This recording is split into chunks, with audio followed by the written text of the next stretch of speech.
Soluciones de Jesús, Niños Productions represent. Amigo mío, let's go.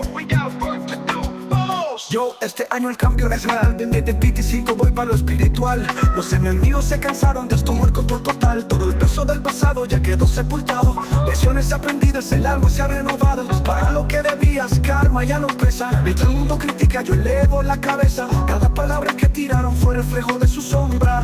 Pero la verdad florece, el tiempo nunca me asombra.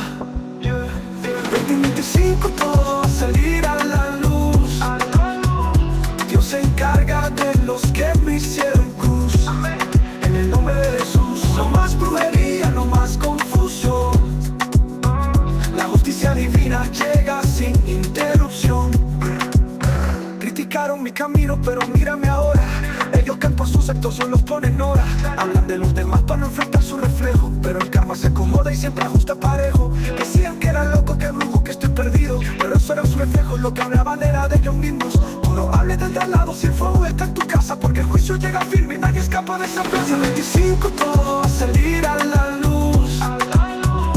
Dios se encarga de los que me hicieron cruz. En el nombre de Jesús, no más brujería, no más confusión. La justicia divina llega sin interrupción. Deja que Dios trabaje, para el mundo entero. Tú enfócate en lo tuyo, que lo demás se ajusta. La envidia no construye, solo el alma se frustra. Lo que hicieron con malicia lo van a ver de frente, porque Dios no olvida a nadie y siempre cuida a su gente.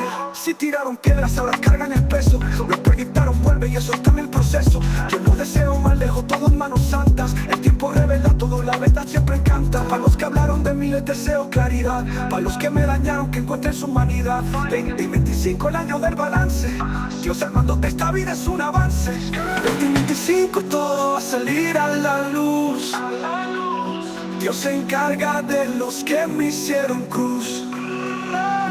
No hay más brujería, no hay más confusión.